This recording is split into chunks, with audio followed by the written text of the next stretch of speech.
नमो अरिहंताणम् नमो सिद्धाणम् नमो आयर्याणम् नमो वज्रायाणम् नमो लोये सवसावनम्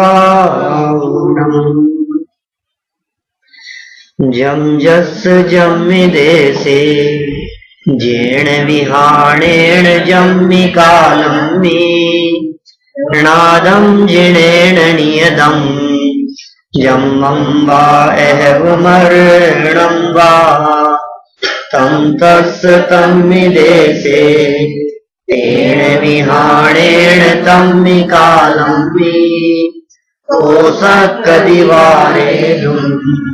इंदो वातहजिन्दो वा एवं जोड़ी चलो जान दिदवाणी सब पजाए सो सदिठी सुतो जो संकति सो दिठी।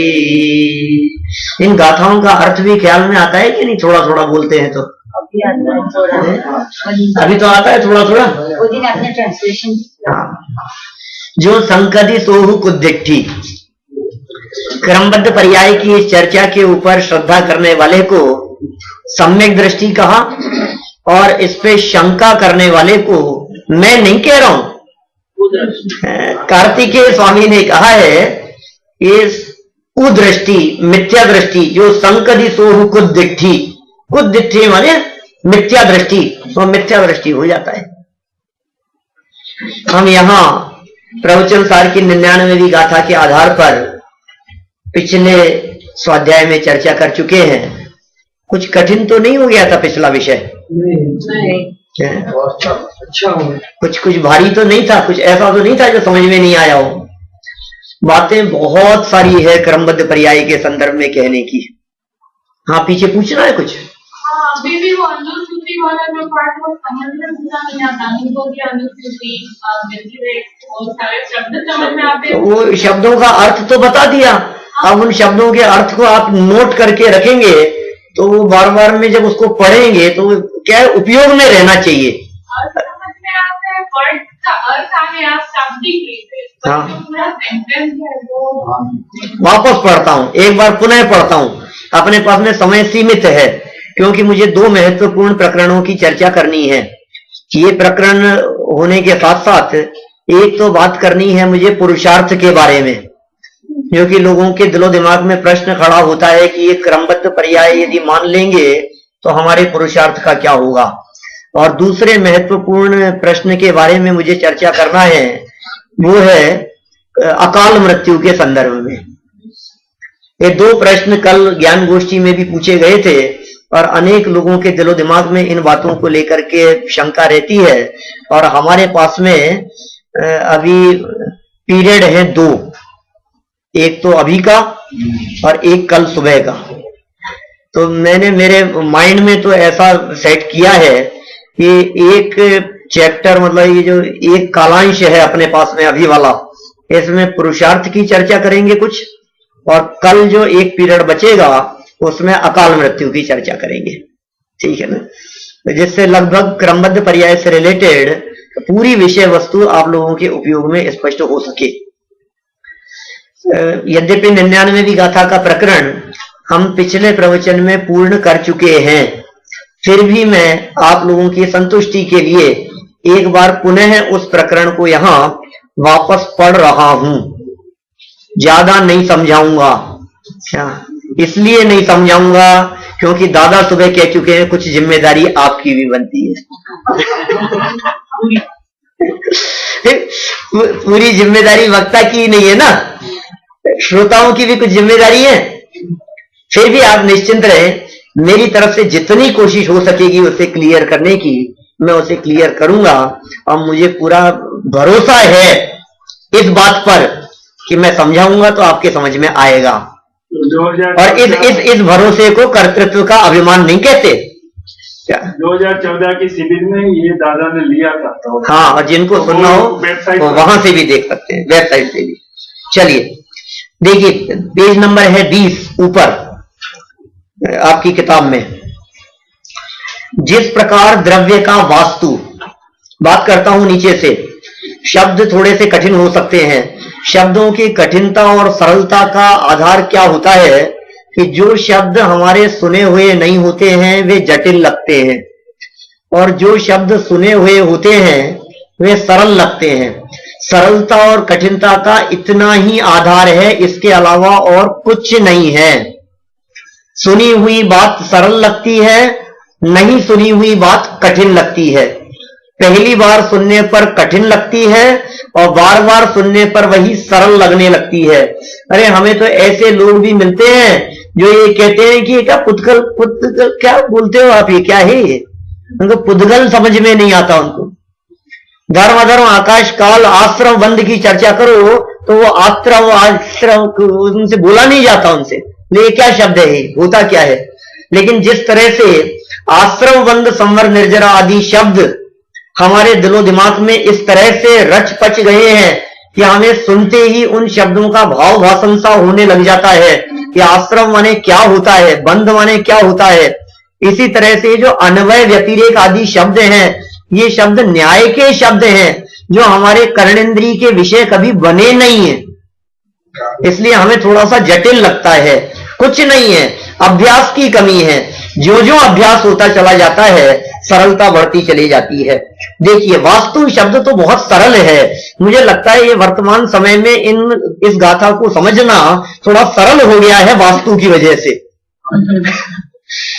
क्योंकि दुनिया में सब तरफ वास्तु वास्तु का माहौल दिखाई देता है, तो दुनिया का हर व्यक्ति जानता है वास्तु।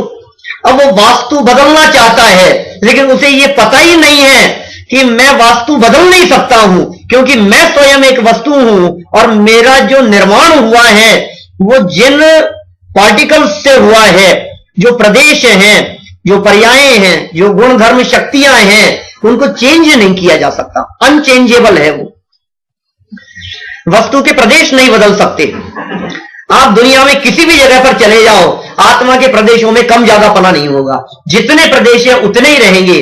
अरे आकाश के प्रदेशों की अपेक्षा से उन प्रदेशों को कम ज्यादा भले ही कहा जाए, ये लोकाकाश के इतने से प्रदेशों में टिका हुआ है, लोकाकाश के इतने प्रदेशों को घेर रखा है, आप कितना भी कथन करो, लेकिन सच्चाई यह है कि आत्मा के प्रदेशों की संख्या लोक प्रमाण है, लोक प्रमाण है, लोक प्रमाण है, असंख्यात लोक प्रमाण नहीं।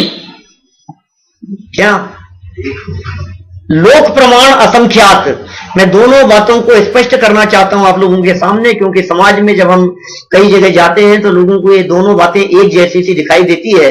कभी कभी कुछ विद्वानों के माध्यम से भी दोनों को एकार्थ रूप प्रतिपादित कर दिया जाता है। क्या है आत्मा के प्रदेश कितने हैं? लोक प्रमाण असंख्यात।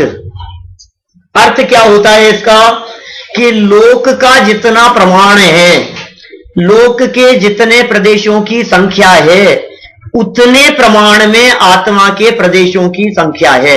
इसका नाम है लोक प्रमाण असंख्यात। लोक का प्रमाण है इतने असंख्यात। अरे ऐसा ही है हमारे यहां जो चर्चाएं की है ना शास्त्रों में, वो इसी प्रकार की चर्चा की है। सागरोपम, अब सागरोपम क्या चीज है? ये उपमा मान का भेद है। पल्योपम, सागरोपम ऐसी चर्चा की, पल्ले की उपमा से, उपमा मान के भेद है, उपमाओं से बातें समझाई गई है। दूसरा शब्द क्या बतलाया था हमने? पहला तो क्या कहा? लोक प्रमाण असंख्यात, बराबर। और दूसरा शब्द क्या है? असंख्यात। असंख्यात को पहले ले लो और बाद में लगा दो लोक। पहला क्या कहा? लोक प्रमाण असंख्यात, माने असंख्यात तो है, लेकिन कितना? कि जितने लोक के प्रदेशों की संख्या है उतना। इसका नाम है लोक प्रमाण असंख्यात। अब हमने कहा असंख्यात लोक प्रमाण, माने लोकाकाश के प्रदेशों की संख्या से असंख्यात गुना ज्यादा, वो है असंख्यात लोक। एक लोक प्रमाण, दो लोक प्रमाण, तीन लोक प्रमाण, चार लोक प्रमाण, पांच लोक प्रमाण, ऐसे कहा असंख्यात लोक प्रमाण। अंतर समझ में आया? जमीन आसमान का अंतर है दोनों में। तो आप लोगों की समझ में तो आती है सबके, कोई व्यक्ति ये नहीं कह सकता कि मैं समझना नहीं जानता, मेरे को समझ में नहीं आती। समझ का पिंड है भाई, क्यों नहीं समझ में आएगी। देखो, द्रव्य का वास्तु माने भवन माने जगह क्षेत्र समग्रपने द्वारा अखंडता के द्वारा एक है। अपनी बात करो, मैं कौन, मैं कितना हूं ये बतलाओ। आचार्य कुंद स्वामी कहते हैं अहम एक को, मैं एक हूं। वो एक कह करके क्या कहना चाहते हैं? अमृतचंद्र से पूछो तो कहते हैं अखंड है, ऐसा सारा विस्तार से बतलाते हैं। मैं यह प्रत्यक्ष अखंड अनंत चिन्मात्र ज्योति आत्मा अनादि अनंत नित्य उदय रूप विज्ञान घन स्वभाव भावत्व के कारण एक हूं। तो यहां क्या कह रहे हैं? एक आत्मा। तो समग्र पने से आत्मा एक है, अखंड पने से एक है। अब उसके आत्मा को चलो यहां से देखो तो वही आत्मा, और यहां से देखो तो वही आत्मा, और पैरों की तरफ से देखो तो वही आत्मा। तो क्या होता है, ये जो सिद्ध भगवान है ना, सिद्धालय में जाते हैं तो बहुत सारे लोग इस तरह की बात करते हैं कि भाई वो सिद्धालय में जाते हैं तो वो हमने सुना है कि वो आड़े तिरछे भी हो जाते हैं क्या, वो ऐसे ऐसे उल्टे भी हो सकते हैं क्या सिद्धालय में? पैर ऊपर हो और सर नीचे हो। एक तो ये उल्लेख है अपने पास में बिल्कुल स्पष्ट कि सर सबके बराबर होते हैं। गैस के बैलून जो है ऊपर छोड़े अपन ने, यहां दीवार पर गए तो जिसकी हाइट जितनी थी उतना नीचे रहेगा, बाकी सब टॉप से सब बराबर हैं। तो सिद्ध परमात्मा ऐसे ही विराजमान होते हैं सिद्धालय में, टॉप से सब बराबर है सिद्ध परमात्मा। मुझे ये पूछना है इसमें कि कोई व्यक्ति यदि तपश्चरण करता हुआ उपसर्ग के काल में यदि वो निर्वाण की प्राप्ति करे तो उसके पैर वाला पोजीशन ऊपर और सर वाला नीचे आए तो क्या बाधा है उसमें? हो सकता है कि नहीं ऐसा? जिस पोजीशन से निर्वाण होगा उसी पोजीशन में तो रहेगा ना। वहां किंचित न्यून पुरुषाकार लिखा है टोडरमल साहब ने कि जो सिद्ध दशा होती है उस सिद्ध दशा में आत्म प्रदेशों का आकार वो किंचित न्यून पुरुषाकार रहता है। हो सकता है, कोई बाधा नहीं है उसमें। एक प्रमाण तो संत लाल जी कवि का जो सिद्ध चक्र विधान है उसमें तिर्यक सिद्धेभ्यो नमः है, तिरछे सिद्धों के लिए नमस्कार किया। किसी को घाणी में पेल दिया गया, कोई समुद्र में है, कोई उपसर्ग के, अब शरीर ही नहीं बचा, अंतःकृत केवली बने हो गए वो, तो अब उनका कोई क्या होगी स्थिति? फटाफट हो गया, निर्माण की प्राप्ति हो गई, सिद्धालय में चले जाते हैं, उल्टा लटका रखा ऐसे ही ऐसे चले गए। हमारा भी तो ऐसा ही होता है। जिस अवस्था में हमारा मरण होता है आत्मा उसी आकार प्रकार रूप से तो शरीर से बाहर निकलता है। कई लोग ऐसा कहते हैं, मरते समय हमने देखा डेड बॉडी को, उसका मुंह खुला हुआ, और इनके तो प्राण मुंह से निकले। कोई आंखें देख करके इनके तो प्राण आंखों में से निकले। आंखों से नहीं निकलता कोई प्राण कोई मुंह में से नहीं निकलते।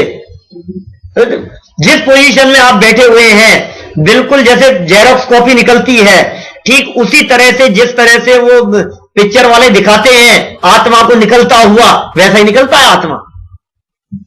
दिखाते हैं ना किसी आदमी को, किसी औरत को दिखाया और उनको दिखा, उसमें आत्मा निकल गई, तो जो आत्मा निकलते हुए जो परछाई ऐसे निकलती हुई दिखाएंगे, तो वैसा ही ट्रांसपेरेंट अमूर्तिक आत्मा उसी शेप में उसी आकार में आप यदि ऐसे बैठे हुए हैं और आत्मा ऐसे इसी शेप में निकलेगा एज इट इज पूरा का पूरा बाहर। और उसमें निमित्त कौन बनता है? तो उसमें कहा अनुपूर्वी नामकरण की प्रकृतियां, गत्यानुपूर्वी क्षेत्र विपाकी प्रकृतियां हैं। ये क्षेत्र की चर्चा चल रही है ना, आत्मा के क्षेत्र की चर्चा चल रही है। आत्मा का क्षेत्र कितना है, कैसा है आत्मा का क्षेत्र? तो निश्चय से तो आत्मा का क्षेत्र लोक प्रमाण है, लोक प्रमाण असंख्यात है। लेकिन वो जो लोक प्रमाण असंख्यात निश्चय से क्षेत्र है, उस पूरे क्षेत्र में ये आत्मा तो सिर्फ और सिर्फ केवली समुद्घात, और केवली समुद्घात के भी 4 भेद हैं। उसमें लोकपूर्ण नाम का जो केवली समुद्घात है उस काल में संपूर्ण लोक में फैलता है, बाकी आत्मा पूरे लोक में नहीं फैलता कभी। हम लोग ये कहते हैं तो निश्चय से ऐसा ही है तो ऐसा ही स्वरूप जानो, लोक प्रमाण, तो मिथ्या मान्यताएं हैं इस तरह की। जगत में बहुत भ्रांतियां चलती है। मैंने एक बार शिकागो के अंदर लिया था जयेश भाई के घर पे, रिकॉर्डिंग होगी उनके पास में, सुनना, 1 घंटे प्रकरण पूरा। ये क्या क्या इसके संदर्भ में मिसअंडरस्टैंडिंग चलती है आत्मा के स्वरूप के संदर्भ में, प्रदेशों को लेकर के क्षेत्र संबंधी चर्चा। वो कहते हैं आत्मा ऐसा फोल्ड हो जाता है, ऐसा रहता है, वैसा रहता है, फिर ऐसा खुल जाता है। बहुत तरह की भ्रांतियां हैं। मैं भी उन सब की चर्चा नहीं करना चाहता। मैं सिर्फ इतनी बात कहना चाहता हूं कि ये आत्मा क्षेत्र की दृष्टि से यदि देखें तो संपूर्ण लोक में फैलता है। तब लोकाकाश के एक एक प्रदेश पर आत्मा का एक एक प्रदेश रहता है। इसलिए लोकाकाश के प्रदेशों की जितनी संख्या है उतनी अपने त्रिकाली ध्रुव भगवान आत्मा के प्रदेशों की संख्या है। एक प्रदेश भी हमारा कम नहीं है लोकाकाश के प्रदेशों से, और लोकाकाश के प्रदेशों से एक प्रदेश भी हमारा ज्यादा नहीं है। नहीं, बात तो क्लियर है, इसमें तो कोई कठिन बात नहीं है, बराबर कही है।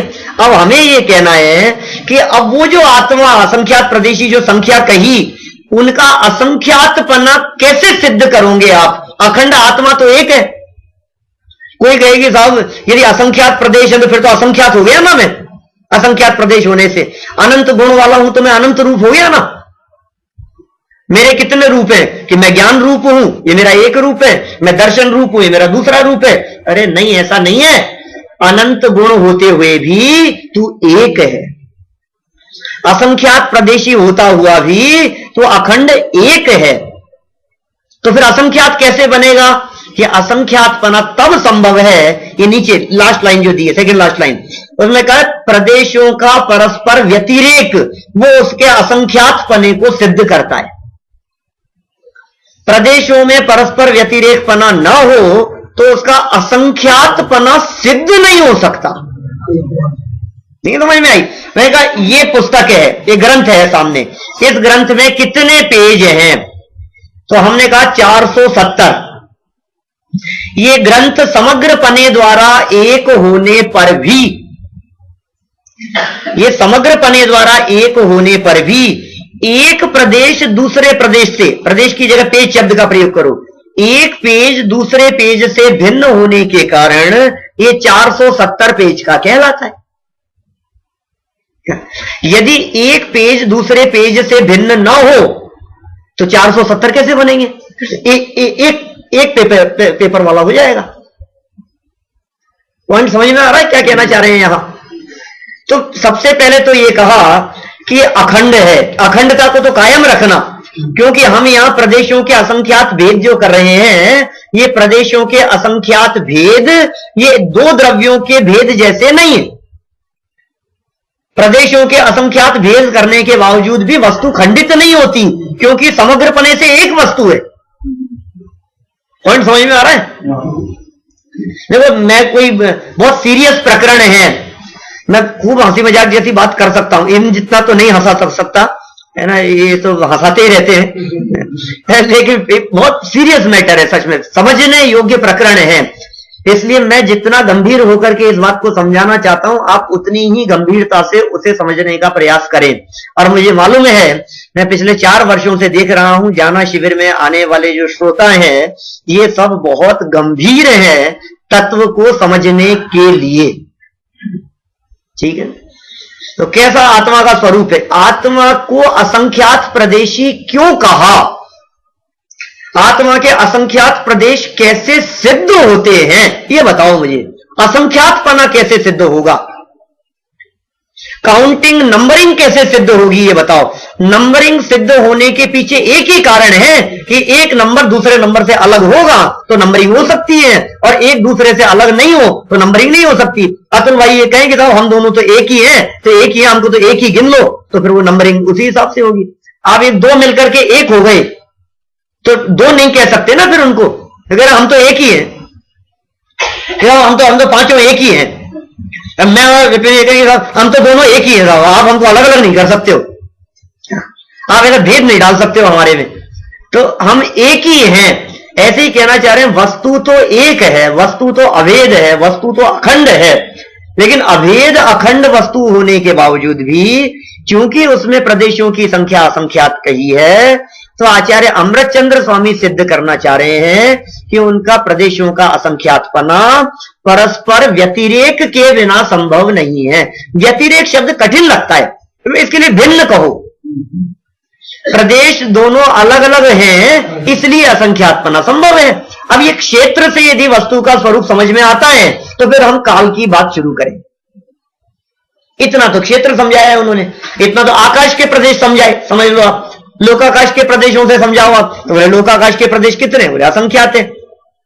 बोले असंख्यात कैसे हैं? लोकाकाश तो एक ही है, आप असंख्यात कैसे कह रहे हो? कि हर प्रदेश, हर उसका जो पार्ट है वो अलग अलग है। तो उन्होंने कितने एग्जाम्पल दिए, हमने जमीन की चर्चा की, हमने दीवार की चर्चा की, अभी हमने पुस्तक की चर्चा की, हमने व्यक्तियों की चर्चा की। आप कोई भी बात ले सकते हो। अब देखो आप, अब बात करो काल के ऊपर, काल की अपेक्षा से बात करो। जैसे नई बात कहता हूं, अपना जीवन, जीवन समग्रपने द्वारा एक होने पर भी, उदाहरण तो अपनी फैक्ट्री के चाहे जितने बना लो, उसमें क्या है? जीवन समग्रपने द्वारा एक होने पर भी उसका हर क्षण, हर पल, हर समय अलग अलग है या नहीं है? अब मैं कह रहा हूं हर पल अलग अलग होने पर क्या उतने जीवन हो गए हैं कि नहीं? जीवन को समग्रपने देखोगे तो एक है, तो फिर अलग अलग कैसे है? बालक, युवा और वृद्ध, ये आपने भेद कैसे किए कि व्यतिरेक, व्यतिरेक करोगे तो भेद दिखेंगे कि एक अवस्था दूसरी अवस्था में नहीं है, इसका नाम है व्यतिरेकपना। बालक अवस्था युवा अवस्था में नहीं है, इसका नाम है व्यतिरेकपना। युवा अवस्था वृद्धावस्था में नहीं है, इसका नाम है व्यतिरेकपना, भिन्नता। इस भिन्नता की दृष्टि से भेद संभव है। इस भिन्नता की दृष्टि से हमने जीवन को मोटा मोटा 3 भागों में बांट दिया, बालकपना, युवापना, वृद्धपना। अब बालकपने को बांटो अलग अलग, तो कह सकते 1 महीने का बालक, 2 महीने का बालक, 6 महीने का बालक, 1 साल का बालक, अलग अलग बांट दिया अपन ने काल की दृष्टि से। तो कह रहे काल की दृष्टि से भी समग्रपने द्वारा एक होने पर उसकी एक पर्याय दूसरे पर्याय से भिन्न है। बस ये समझाना चाह रहे हैं यहां। अब नहीं समझ में आया हो तो बोलो, इतना ही समझाया है। अब फिर ये इतना जब वस्तु स्वरूप समझा दिया, तो इतना वस्तु स्वरूप समझाने के बाद में फिर उन्होंने क्लियर किया कि ये वस्तु स्वरूप अनचेंजेबल है। और अब चेंज करो इसके अंदर, उठापटक कैसे कर सकते हो आप? मैं कह रहा हूं ये चादर है, इसको वॉशिंग मशीन में डाल दो। अब वॉशिंग मशीन में डाल दो, अब उसको उलट पुलट करो कुछ भी, अब क्या होगा बोलो? जो चीज जहां है उसका जो धागा जिस जगह पर है वो धागा वहीं तो रहेगा ना, कम हो चाहे ज्यादा हो। मैं प्रदेशों के संदर्भ में, उसके संकोच विस्तार के संदर्भ में इस प्रकार की बात कहता हूं। तत्वार सूत्र 5वें अध्याय का 16वां सूत्र दिया, प्रदेश संहार विसर्पाभ्याम प्रदीपवत। आत्मा के प्रदेशों में संकोच विस्तार होता रहता है दीपक के प्रकाश के समान। अब ये जो संकोच विस्तार है, इसमें क्या आत्मा के प्रदेश एक के ऊपर एक आ जाते होंगे? कुछ फोल्ड हो जाता होगा क्या? हमारे उस एरिया में चलता है कुछ इस तरह का? एक पक्ष ऐसा भी है जो इस तरह की बातें करता है। वो ऐसा कहते हैं कि बीच के जो 8 प्रदेश हैं आपके वो निरावरण है, वहां से अनुभूति होगी। न मालूम क्या क्या मिथ्या भ्रांतियां हैं। आत्मार्थियों की बात करता हूं, मुमुक्षुओं की बात करता हूं, गुरुदेव के शिष्यों की बात करता हूं। क्या तो 8 प्रदेशों में केवल ज्ञान होने का प्रसंग प्राप्त होगा? 8 रुचक प्रदेशों को यदि निरावरण मानोगे तो आप यदि ऐसा समझ रहे हैं कि आत्मा के जो मध्य के 8 प्रदेश हैं वे 8 प्रदेश कुछ स्पेशल होंगे, तो आप इस धोखे में हैं। वो कुछ स्पेशल नहीं है, वो घूमते नहीं है, वो परिवर्तन नहीं होता है उसमें। किसने कह दिया परिवर्तन नहीं होता है? किसने कह दिया कि 8 प्रदेश नहीं घूमते हैं? कितना हम शास्त्र में दिखा देते हैं आपको कि हमने भी पढ़े हैं शास्त्र, तुमसे तो ज्यादा ही पढ़े होंगे। वो जो घूमते जो है वो घूमते हैं अपनी जगह पर, तो इसे ये कहा जाता है कि नहीं घूम रहे हैं। पंखे की पंखुड़ियां होती है ना, और पंखे की 4 पंखुड़ियां हैं। हम तो वहां 4 कहते थे, 3 कहते थे पहले तो, फिर 4 कहने लगे, और यहां करके देखते हैं तो 5 दिखती है। वो 5 पंखुड़ियां हैं, सब पे नंबर डाल दिया आपने। फैन चल रहा है, बोलो घूम रहा है कि नहीं पूरा फैन? अच्छा, सेंटर का जो उसका पार्ट है वो घूम रहा है या नहीं? या हम ये कहते हैं कि सेंटर वाला अपनी जगह पर रहता है, बाकी सबका क्षेत्र बदलता है।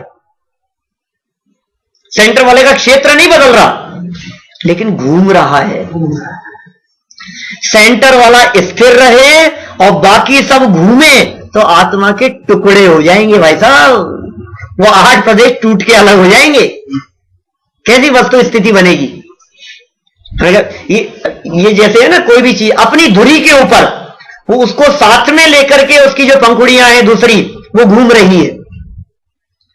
यदि आप ये कहो कि नहीं नहीं, ये जो दूसरी तो घूम रही है और बीच वाला नहीं घूम रहा, तो मैं ये कहता हूं बीच वाले को पकड़ लो जरा और फिर घूमने दो बाहर। ये फिर नहीं हो सकता। आप बीच वाले को रोक सकते हैं? बीच वाले को रोक लो, बीच वाला नहीं घूम रहा है ना, अब बाकी को घूमने दो। नहीं घूम सकता वैसा, टूट जाएगा वो। ऐसे आत्मा के टुकड़े नहीं है। ये प्रदेशों की व्यवस्था इसी प्रकार की है। ये वस्तु स्वरूप है इस तरह का। अब चूंकि इनके प्रदेशों में चेंजेस नहीं हो सकता, क्योंकि पर्यायों में परिवर्तन संभव नहीं होता, क्योंकि पर्यायों के क्रम को आगे पीछे नहीं किया जा सकता, क्योंकि वे खचित है अपने अपने समय में। जब अपने अपने समय में है, वे क्रमबद्ध सिद्ध हो गया। और क्या है भाई? इस पूरी की पूरी प्रक्रिया को आप एक पिक्चर की रील पर घटित करके देखें। जो पिक्चर की रील है, आपको पूरी बात क्लियर हो जाएगी। जो पिक्चर की रील है, अभी तो मुझे ध्यान नहीं है, लेकिन पहले तो वो रील आती थी, तो देखते थे कि कितनी कितनी लंबी है रील, कितनी है। जब स्टार्टिंग के अंदर आता ना दूरदर्शन चैनल के ऊपर ब्लैक एंड व्हाइट में, 80s के अंदर, जो 80s में अभी भी आता होगा, वो जो फर्स्ट पेज जो है उस पर रील लिखा रहता है। सेंसर बोर्ड द्वारा जो पास होकर के सर्टिफिकेट जो दिखाते हैं, उस सर्टिफिकेट के अंदर कितनी रील है, ये कितने mm की है, क्या है जो भी उसका। तो वो जो रील है, क्या वो रील पूरी एक ही है या उस रील के अंदर हर शॉट अलग अलग है? एक पिक्चर का गाना चलता है, आप लोगों के तो सॉन्ग ही नहीं होते मूवी में। यहाँ हमारे इंडिया में तो एक सॉन्ग में कोई 50 ड्रेसें बदल लेते हैं।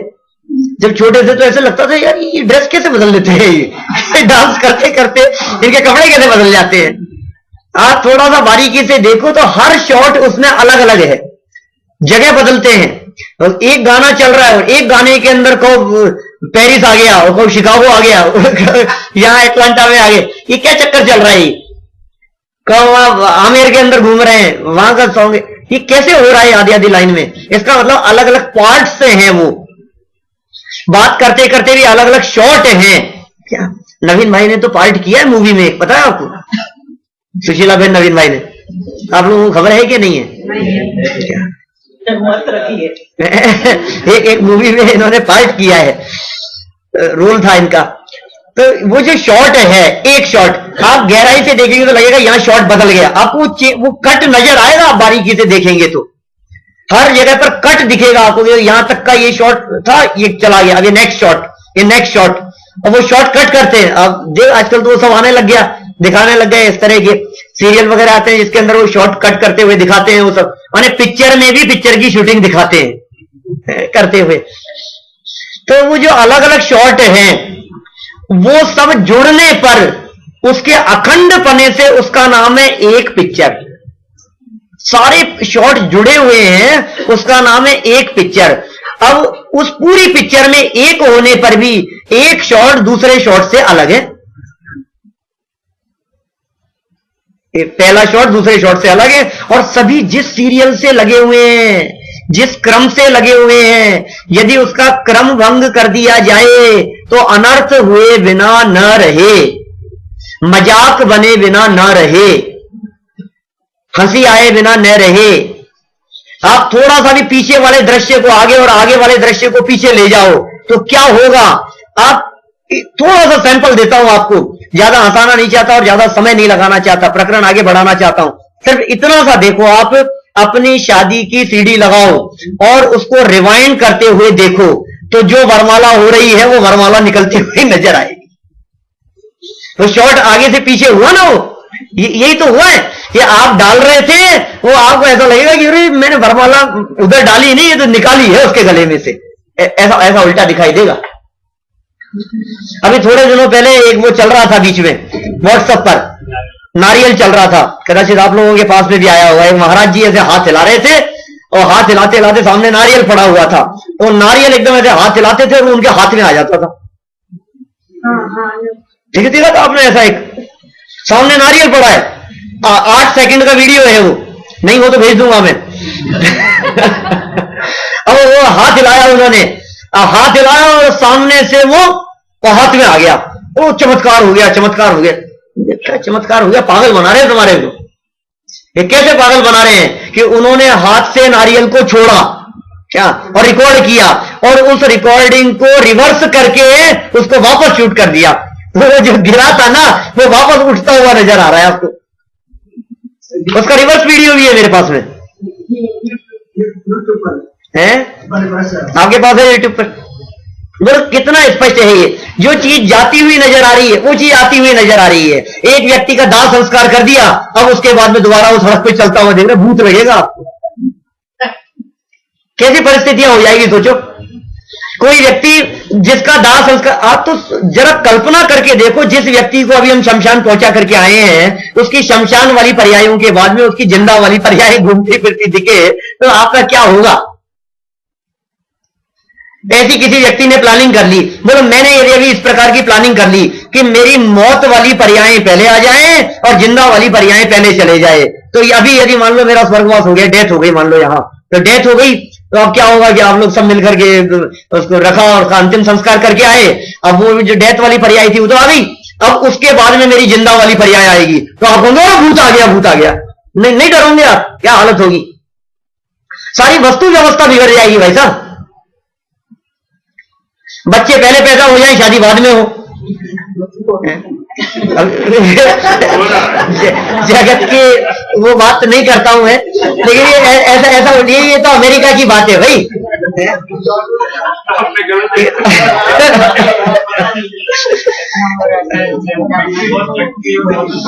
माने मेरा कहने का मतलब ये है, कितने ऊटपटांग अवस्थाएं संभव है। आपके दांत पहले टूट जाएं, आप समझ लो कुछ भी समझ, बहुत सारी बातें हो सकती है, छोड़िए आप उन सब बातों को। इतना नक्की है कि जो पर्याय जिस समय जहां आनी है वो पर्याय उस समय वहां आएगी। उस पर्याय को टालने में इंद्र और जिनेंद्र दोनों समर्थ नहीं है, और आप यदि जबरन चेष्टा करोगे तो सिर फोड़ने के अलावा दूसरा कुछ नहीं होगा, कुछ नहीं होगा, कुछ नहीं होगा। एक बात और कहूं आपको, पर्यायों में परिवर्तन का विकल्प क्यों आता है? गुणों में परिवर्तन का विकल्प क्यों नहीं आता है आपको? आपको कभी ऐसा क्यों नहीं लगता है कि काश मेरे में स्पर्श नाम का गुण होता तो कितना अच्छा रहता, काश मेरे में मूर्तिक नाम का गुण होता तो कितना अच्छा रहता, आत्मा कम से कम पकड़ में तो आ जाता, दिखाई तो देता। तो मैं एक काम करता हूं कि आत्मा में से कुछ गुण को निकालता हूं और पुद्गल के कुछ गुण को एक्सचेंज कर लेता हूं। पुद्गल से एक थोड़ी सी डीलिंग कर लें अपन, कि अपना एक गुण पुद्गल को दे देवें और पुद्गल का एक आध गुण अपन ले लेवें। सिर्फ और कोई प्रयोजन नहीं है, क्या आत्मा को पकड़ सके, अनुभव कर सके, इसलिए मैं कोई ऐसा थोड़ी ना कि इधर उधर करना है। उद्देश्य है अपना आत्मानुभूति के प्रयोजन से इतना सा पुद्गल के साथ में अपन कॉम्प्रोमाइज कर लेवे। मैं भी तो अपना एक गुण दे रहा हूं पुद्गल को, मैं अपना एकाध गुण पुद्गल को दे देता हूं, पुद्गल का एकाध गुण अपने को ले लेता हूं। क्या ऐसा विकल्प आता है कभी किसी को? द्रव्य में परिवर्तन करने का विकल्प आता है? जिन वस्तुओं में परिवर्तन नहीं होता उनमें इस जीव को परिवर्तन के संदर्भ में विकल्प भी नहीं आता। यह बहुत मनोवैज्ञानिक बात है। जिनमें परिवर्तन होता हुआ दिखाई देता है वहां इसको थोड़ी बहुत कुछ गुंजाइश सी दिखती है और उनमें यह परिवर्तन करना चाहता है। इसको थोड़ी सी गुंजाइश दिखती है ना, कहां? 7 फेरे लेने के पहले, इससे नहीं इससे, ये नहीं ये, इससे तो नहीं करूंगा। एक बार शक्ल देखते मैंने तो रिजेक्ट कर दिया मैंने तो उसी समय, और फिर और रिजेक्ट करता रहा, और फिर क्या हुआ लास्ट में जाकर के, फिर जिससे होनी थी उसी से हुई, और फिर जैसी मिलती है फिर अच्छा उसमें तो तेरे को मौका मिलता है, तुझे ऐसा लगता है। मैं कहता हूं किसी व्यक्ति को ऐसा विकल्प आता है कि नहीं नहीं ये तो बहुत काली है, मैं तो इसको अपनी मां नहीं मानूंगा, मैं इसको अपना भाई मानने के लिए तैयार नहीं हूं, इसकी तो शक्ल अच्छी नहीं है। कर ही नहीं सकते हुआ, क्योंकि भाई बहन माता पिता चाचा चाची नाना नानी जितने रिलेशन हैं उन सब में फिक्स है वो, उसमें हमारे को कोई गुंजाइश लगती ही नहीं है कि मैं परिवर्तन कर सकूं। बोलो हम क्या कर सकते हैं? हमारे हाथ में नहीं है। प्रकृति जहां जिस घर में हमने जन्म ले लिया हम उसके अंदर कैसे परिवर्तन कर सकते हैं? एक थोड़ी सी गुंजाइश सी दिखती है, किसमें? शादी करने में, और उसमें नींद में करता रहता है। हाथ में तो तेरे वो भी नहीं है, जो आनी होगी वही आएगी, कितना भी परिश्रम कर लेना ऊपर से नीचे तक। तो इसमें बहुत सुंदर श्लोक दिया है, आगे देखिए आप। ये जो प्रकरण दिया है ना, पेज नंबर 24 देखिए आगे, ये पूरा प्रकरण वही है, पढ़ करके देख लेना। मैं यही हूं कल दोपहर तक, ठीक है ना? चलते फिरते कहीं भी पकड़ सकते हो, कोई बात नहीं समझ में आए तो पूछना, फिर भी नहीं समझ में आए ज्ञान गोष्ठी में देना, कल सुबह भी चर्चा कर सकते हैं अपन, और है ना? ये क्रमबद्ध पर्याय की बात दिमाग में बैठनी चाहिए, बैठनी ही चाहिए। वस्तु के परिणमन में कहीं कोई परिवर्तन करने की गुंजाइश नहीं है। देखो क्या कह रहे हैं, लोग क्या सोचते हैं कि मैं परिवर्तन करूं, लोग क्या सोचते हैं कि मैं बदल दूं, क्या क्या बदलेगा। बहुत सुंदर श्लोक प्रस्तुत किया है ये नीचे पद्मानंदी आचार्य का, 24 नंबर पेज पर नीचे 4 नंबर की 4 पंक्तियां हैं ये पद्मानंदी पंचविंशतिका की। लोकाश्चेतसि चिन्तयन्त्यनुदिनं कल्याणमेवात्मनः कुर्यात् सा भवितव्यता गतवती तत्तत्र यद्रोचते मोहोल्लासवशादति प्रसरतो हेत्वा विकल्पान् बहुन् राग द्वेष विशोज्जितैरिति सदा सद्भिः सुखम सीयताम। बहुत सुंदर पंक्तियां हैं। क्या कह रहे हैं? लोकाहा, लोकाहा मतलब लोग, लोका मतलब ये दुनिया की बात नहीं है, लोक मतलब लोग, लोगों की चर्चा है। चेतसी अपने मन में, सब लोगों की बात चल रही है, लोगों में मैं भी शामिल हूं, मेरी भी बात चल रही है। सुरेश भाई आपकी भी बात चल रही है, आप क्या सोच रहे हो मन में, तो सब बात आएगी अभी यहां, आप क्या सोचते रहते हो। लोकाश्चेतसी, लोग अपने मन में, चिंतयंती चिंतन करते रहते हैं, अनुदिनम रोजाना दिन रात। लोकाश्चेतसी लोग अपने मन में, चिंतयंती अनुदिनम चिंतयंती चिंतन करते रहते हैं, अनुदिनम दिन रात, कल्याणमेव आत्मनः अपने कल्याण के बारे में ही चिंतन करते रहते हैं। बोलो, दूसरा कोई चिंतन नहीं करता व्यक्ति। प्रयोजन और अनुद्देश्य मंदोपि न प्रवर्तते, मंद से मंद बुद्धि भी प्रयोजन और उद्देश्य के बिना प्रवर्तन नहीं करता। मंद से मंद बुद्धि भी हो ना, तो वो भी क्या सोचता है, वो मंद से मंद बुद्धि भी ये सोचता है कि नहीं नहीं इससे मेरे को क्या बेनिफिट मिलेगा। और यहां मूर्ख है, पर में जहां तेरा कुछ हो नहीं सकता, जहां तेरी चल नहीं सकती है, ये कैसे काम करते हैं देखो आप। प्रयोजन और अनुद्देश्य के बिना, प्रयोजन और उद्देश्य के बिना मंद से मंद बुद्धि भी प्रवर्तन नहीं करता। आप यदि यहां आए हैं तो अपने कल्याण की भावना से आए हैं।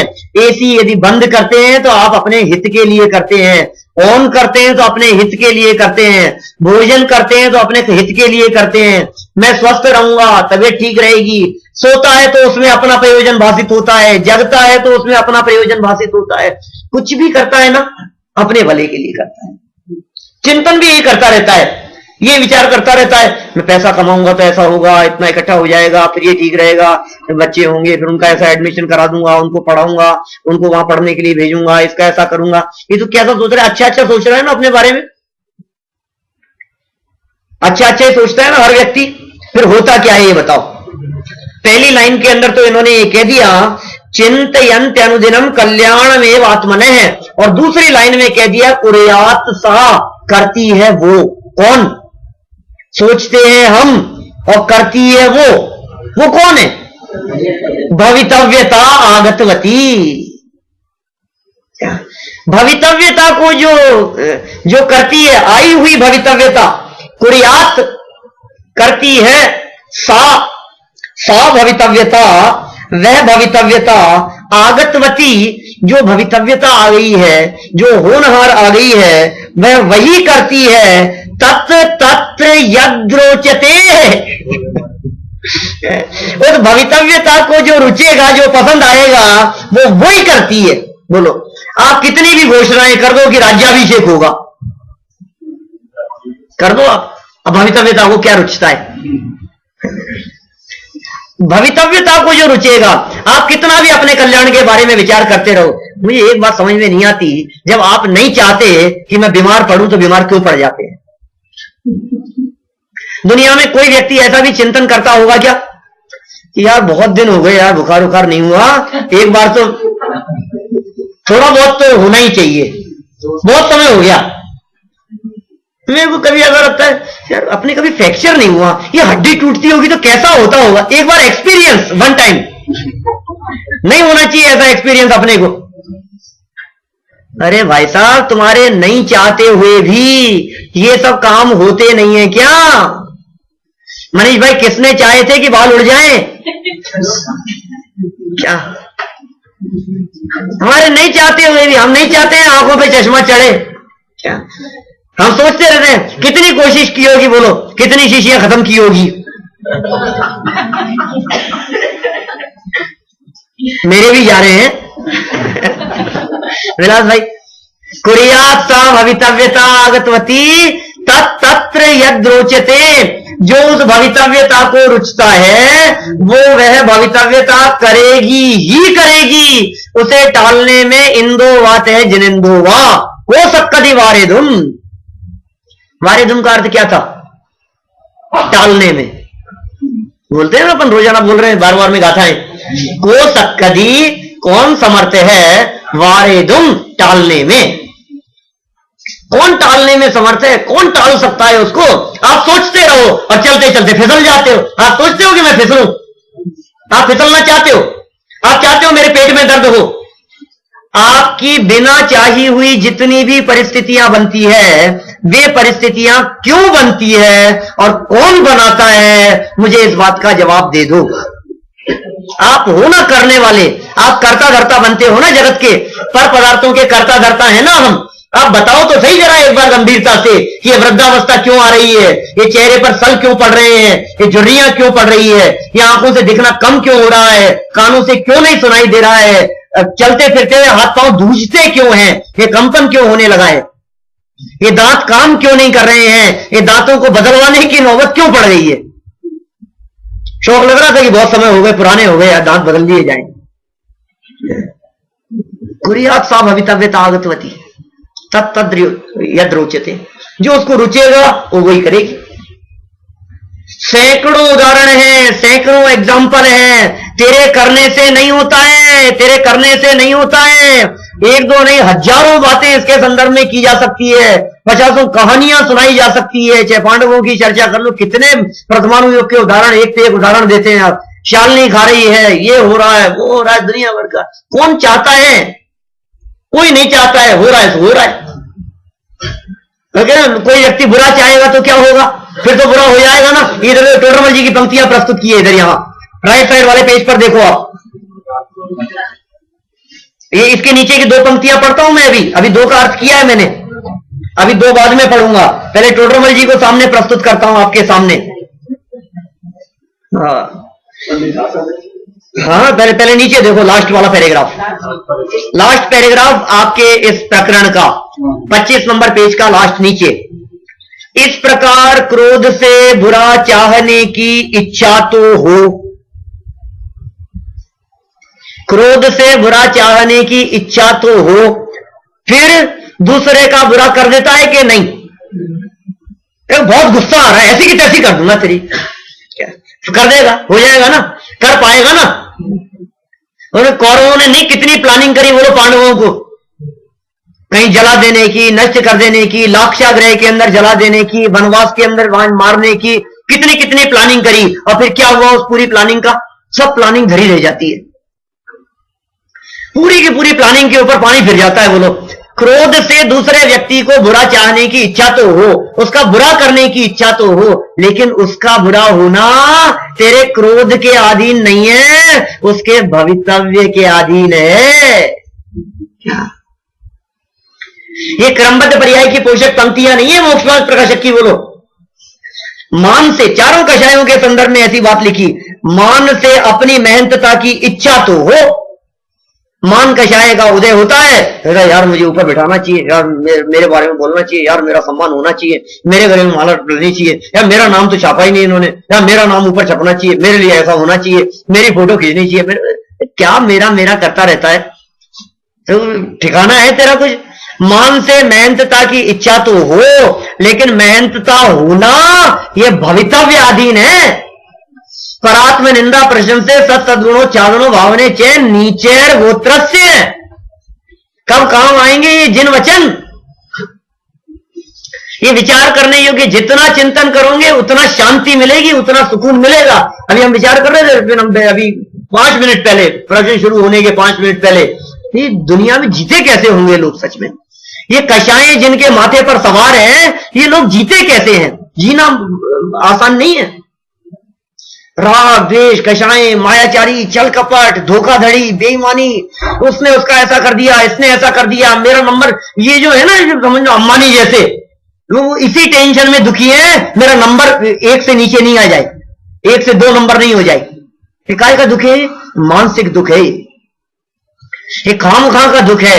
ये कषायों की पीड़ा के संदर्भ में पंडित जी साहब कहते हैं, टोडरमल जी साहब, कषायों की वेदना सही नहीं जाती, आत्महत्या करके भी सुखी होना चाहता है, मरकर करके भी सुखी होना चाहता है। इसको ऐसा लगता है मैं मर जाऊंगा ना तो सुखी हो जाऊंगा। अरे मूर्ख, ये तो मर करके सुखी होगा, किससे पीछे छुड़ाना चाह रहा है तू? तो ये जीवन पूरा हो जाएगा तो समझता है खत्म हो जाएगा, फिर तो कोई तकलीफ नहीं रहेगी ना, फिर तो संकट नहीं रहेगा ना, तो किस किस से पीछे छुड़ाएगा? मान से मेहनतता की इच्छा हो, मायाचार से छल की इच्छा हो, लोभ से पदार्थों को ग्रहण करने की इच्छा हो, इष्ट प्राप्ति की इच्छा हो, अरे होना तो भवितव्य के अधीन है। तेरे विकल्पों की अपेक्षा नहीं रखते ये पदार्थ। दुनिया की कोई भी वस्तु मेरे विकल्पों की अपेक्षा नहीं रखती, नहीं रखती, नहीं रखती। भोजन अच्छा बनता है, मैंने बनाया है, इतनी सी बात आ जाए ना कि हलवा अच्छा बना है और पंडित जी तारीफ कर रहे हैं, और एक लेडीज की तारीफ करे और उसने बनाया नहीं, वो दूसरे ने बनाया हो, नहीं नहीं पंडित जी मैंने बनाया है, तुरंत निकलता है ऐसा अंदर से। जिसकी प्रशंसा होनी होगी उसकी होगी, जिसकी निंदा होनी होगी उसकी निंदा होगी। प्रशंसा चाहने से प्रशंसा नहीं होती, अच्छे कामों से प्रशंसा नहीं होती, और बुरे कामों से निंदा नहीं होती। क्या बात कर रहे हो आप? भवितव्य तत्र यद्रोच्यते, भवितव्यता को जो पसंद आएगा वो करेगी। तुम कितना भी माथा पकड़ लो, सर फोड़ लो, कुछ भी कर लो, आप 100 सिर के हो जाओ, होना होगा सो होकर के रहेगा। नहीं दिखता है आपको ऐसा? आपको प्रैक्टिकल नहीं दिखता है? एक बच्चा परीक्षा के अंदर फर्स्ट पोजीशन आया, टॉप किया उसने, और जब वो आया तो उसने सोचा आज तो मोहल्ले के अंदर सब लोग मेरे को बधाई देंगे, प्रशंसा मिलेगी मेरे को। अब जब आया वहां 4-6 लोग खड़े थे, बातें कर रहे थे कि उसने बतलाया अपनी बात, तो क्या हो गया इसमें, आजकल तो घड़े घूमते हैं ऐसे। अब वो बेचारा टॉप किया उसने यूनिवर्सिटी में, और कुछ नहीं मिला उसको, अपयश कीर्ति उदय में हुए तो कुछ हाथ नहीं लगे तुम्हारे। और दूसरा बच्चा फेल हो गया था, फिर इसकी तो निंदा होगी ना, तो बात करते नहीं यार मेहनती तो बहुत था, अभी तो ढंग से कॉपी चेक कहां करते हैं आजकल, होशियार तो बहुत था। अब बोलो, जो फेल हो जाता है उसकी भी यशस कीर्ति का उदय होता है तो प्रशंसा होने लग जाती है। जो पास होता है, टॉप करता है, उसके भी अपयश कीर्ति कर्म का उदय होता है, निंदा होने लग जाती है। किसके साथ में क्या परिस्थितियां बननी है यह हमारे हाथ में है क्या? कौन किसको बदल सकता है? ये परिस्थितियां हमारे कंट्रोल में नहीं है, क्योंकि ये परिस्थिति पहले तो परद्रव्य है, वो परद्रव्य पर तेरी चलती नहीं है। बलात् चलाने की चेष्टा कर रहा था, खींचतान कर रहा था।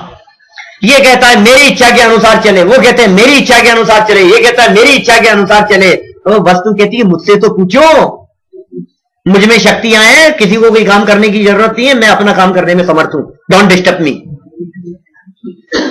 कितना कितना स्पष्ट है बिल्कुल।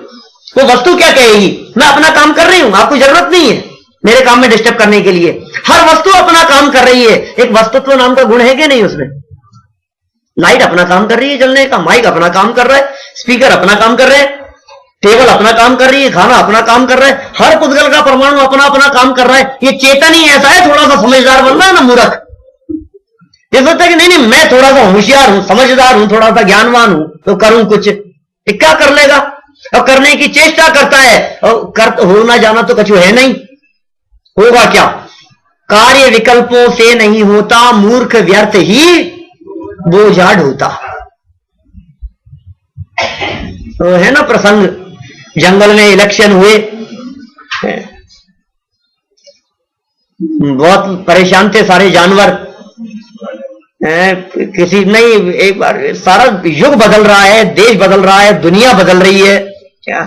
अब यहां भी ऐसा नहीं चलेगा कि वो शेर ही राजा बने, शेर भी बने कोई ऐतराज नहीं है, लेकिन इलेक्शन लड़ना पड़ेगा उसको, इलेक्शन जीत करके आए, जो होगा तो राजा बनेगा। इलेक्शन होने चाहिए जंगल में, ठीक है, सर्वसम्मति से इलेक्शन की घोषणा हुई, इलेक्शन हुए, कई प्रस्ताव आए, कई लोग आए इस तरह से कि किसी ने कहा हाथी को राजा बना दो, किसी ने कहा बंदर एक्टिव दिखता है, किसी ने कहा नहीं ये बलवान है, किसी ने कहा ये समझदार है, किसी ने कहा ये शांत है, किसी ने कहा नहीं नहीं शेर ताकतवर है, इसको बना दो, उसको बना दो। बहुत प्रकार के प्रस्ताव सामने आए, तो उनमें सब लोगों ने एक मुद्दे पर सहमति व्यक्त की कि देखो हमारा मिनिस्टर ऐसा होना चाहिए, हमारा राजा ऐसा होना चाहिए जो एक्टिव हो, काम करने में होशियार हो, भाग दौड़ कर सके, मेहनत कर सके, और इतनी एक्टिवनेस तो हमारे को बंदर में दिखाई दे रही है और किसी में नहीं है। इतनी एक्टिवनेस यदि और किसी में हो तो बतलाओ, इतना एक्टिव हो तो नहीं, बात तो सही है साहब, क्योंकि एक्टिव ढीले ढाला आदमी क्या करेगा? अब हाथी को अपन ने राजा बना दिया और कोई काम हो तो बेचारे ऐसे ढीले ढीले झूमते हुए आ रहे हैं, क्या काम करेंगे वो? उनको बैठे हुए को उठने में 15 मिनट लग जाएंगे, तो क्या काम करेंगे? तो सबके बात जच गई, बंदर को राजा बना दिया गया, वानर का राज चलने लगा, बंदर राजा हो गए, ठीक है। अब कुछ दिनों तक राज चलने लगा, दौड़ती हुई आई एक हिरणी, और वानर क्या हुआ क्या हुआ? मेरे बच्चे को शेर ने पकड़ लिया, आप ही बचा सकते हो, अब आप राजा हो, अब प्रजा राजा के पास में नहीं जाएगी, संकट के काल में तो कहां जाएगी? बोले आप ही बचा सकते हो, एक काम करो आप चलो मेरे साथ। बोले अच्छा क्या हुआ? वो पकड़ लिया, कहां है? बोले वही है पास में पीछे। बोले चलो मैं चलता हूं। अब राजा जी साथ में पहुंच गए वहां, और पहुंच करके वो एक पेड़ से दूसरे पेड़ पे छलांग लगाने लगे।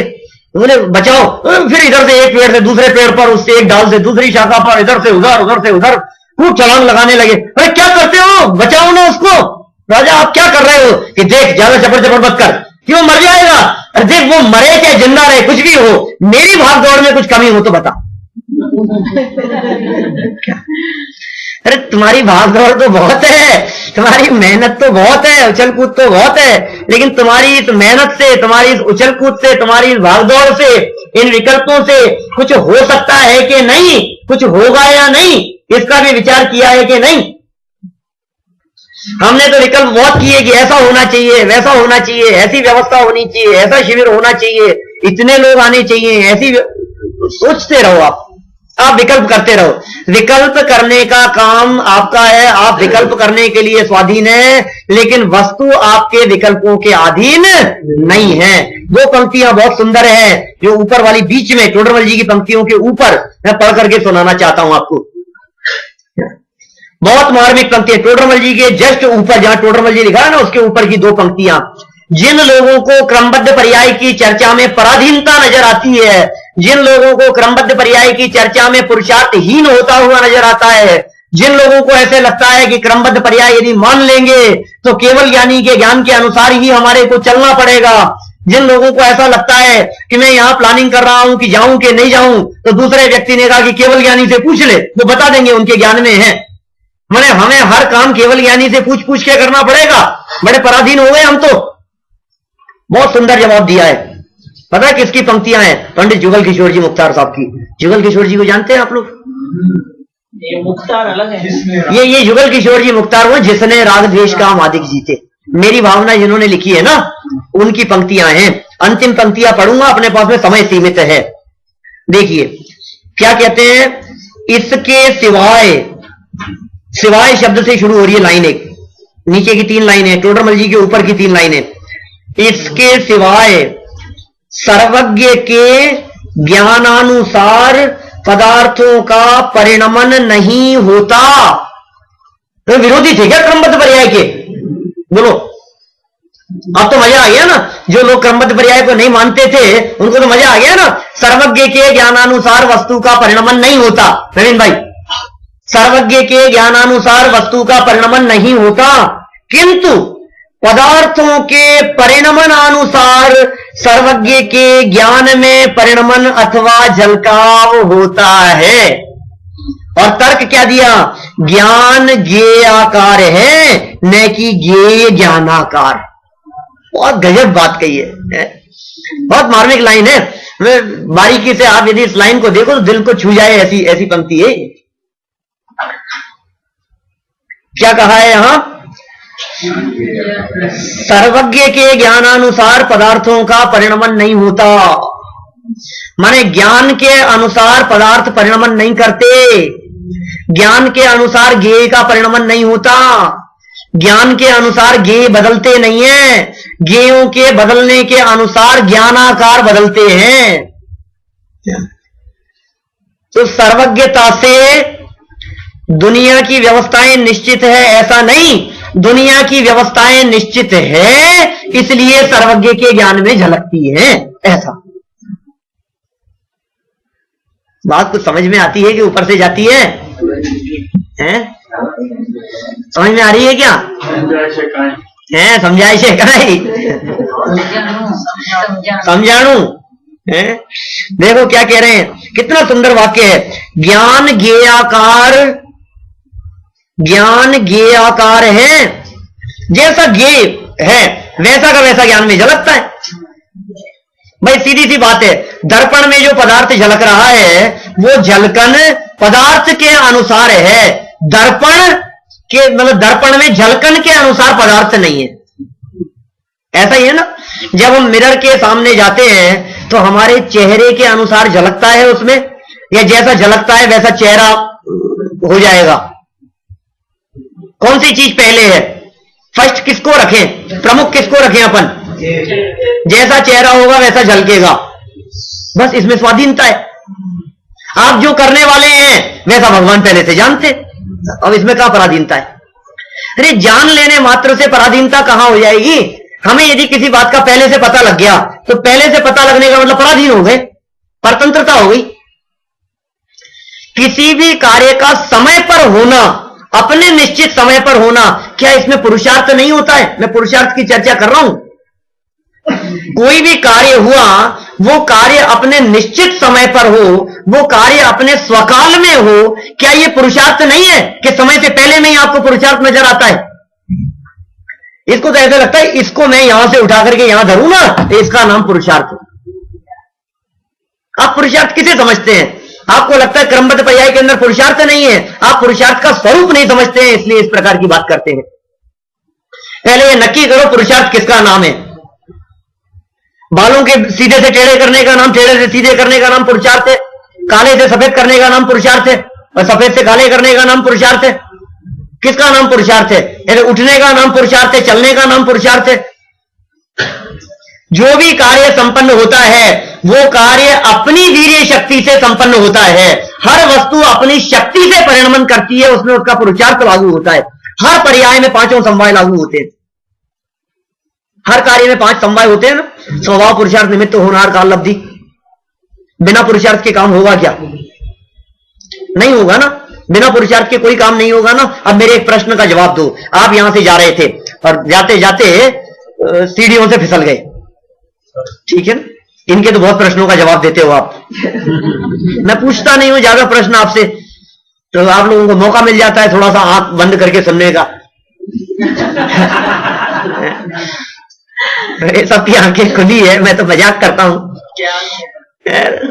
आप सीढ़ियों से उतर रहे थे और सीढ़ियों से उतरते उतरते फिसल गए रोड पर। मेरे से प्रश्न किया है सर, 10-12 साल पुरानी बात है। वहां प्रवचन हॉल में अपने स्मारक में क्रमबद्ध पर्याय की क्लास ले रहा था। क्लास चलाते चलाते एकदम सामने से प्रश्न किया कि पंडित जी एक बात बतलाओ, सब काम 5 समवाय से होता है? मैंने कहा हाँ 5 समवाय से होता है। तो बोले मैं स्कूटर लेकर के जा रहा था और मेरा एक्सीडेंट हो गया। क्या? अब ये एक्सीडेंट हुआ, इसमें मेरा पुरुषार्थ क्या हुआ? स्वभाव समझ में आता है, निमित्त समझ में आता है, होनार्थी समझ में आ गया, काल लब्धि ऐसी थी समझ में आ गया। मैंने एक्सीडेंट के लिए क्या पुरुषार्थ किया? आप सीढ़ियों से फिसल गए, अब इसमें आपका क्या पुरुषार्थ है बताओ? बिना पुरुषार्थ के हुआ ना ये तो। क्या आपने फिसलने के लिए भी कोई पुरुषार्थ किया था? सीढ़ी तक गए। आपको लगता है कुछ? इसको ऐसे लगता है काम इच्छा के अनुसार हुए तो मैंने किया तो पुरुषार्थ, और काम इच्छा के अनुसार नहीं हुआ बोले ये मेरा पुरुषार्थ नहीं, बिना पुरुषार्थ के हो गया काम। मैंने उनको जवाब दिया, भाई साहब आप जिस पुरुषार्थ की बात कर रहे हैं यहां अनंत द्रव्य है, अनंत द्रव्य।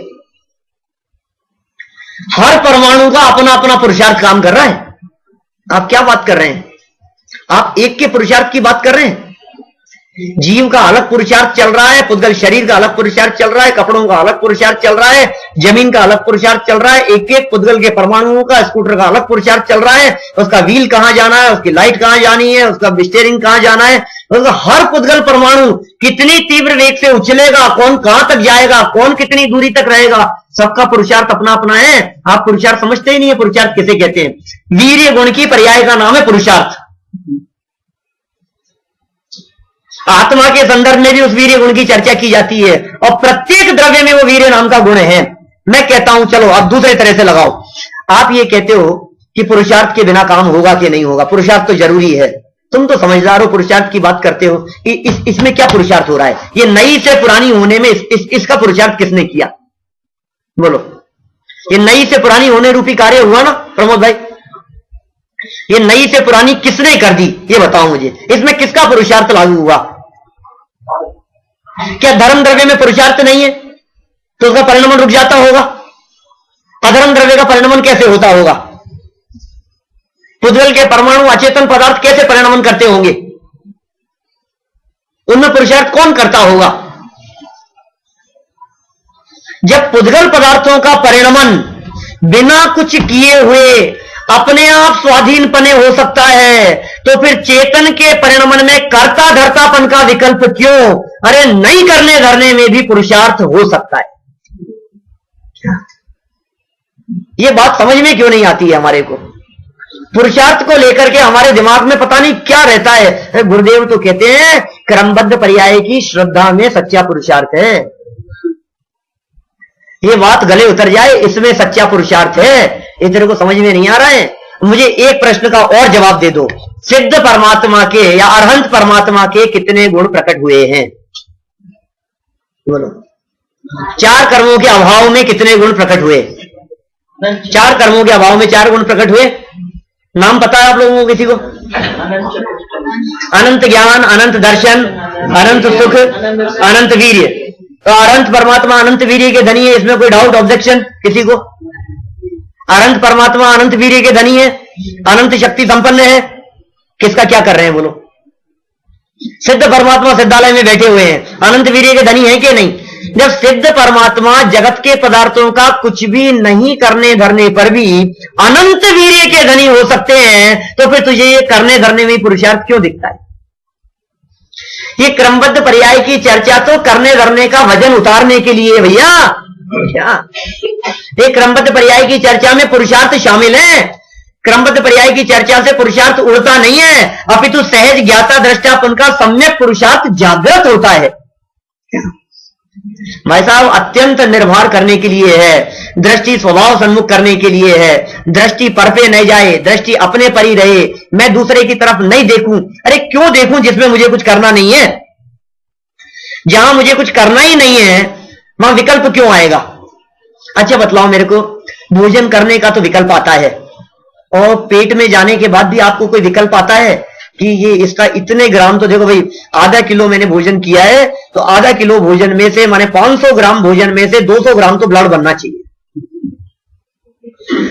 100 ग्राम तो मांस के खाते में जाना चाहिए, और जो 50 ग्राम से ज्यादा मैं वेस्टेज नहीं चाहता हूं।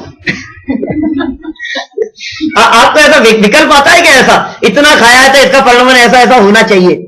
माने देखो उसमें हमारे को विकल्प नहीं आता बिल्कुल भी। हम यही तो कहना चाह रहे हैं, क्योंकि जिसमें तुम्हारी चलती नहीं है उसमें तुम्हारे को विकल्प आते नहीं है। हम यही कहना चाह रहे हैं, पर पदार्थों में तुम्हारी चलती नहीं है तो तुम्हारे विकल्प शांत होंगे कि विकल्प बढ़ेंगे? विकल्प शांत, दृष्टि वहां से हट गई, जहां से दृष्टि हट गई पर से दृष्टि हटेगी तो स्व पे दृष्टि जाएगी, और स्व पे दृष्टि जाएगी तो अतीन्द्रिय आनंद का फव्वारा फूटेगा। सभी के हृदय में ऐसा अतीन्द्रिय आनंद का फव्वारा फूटे क्रमबद्ध रूप से। इसी मंगल भावना से बात को विराम देता।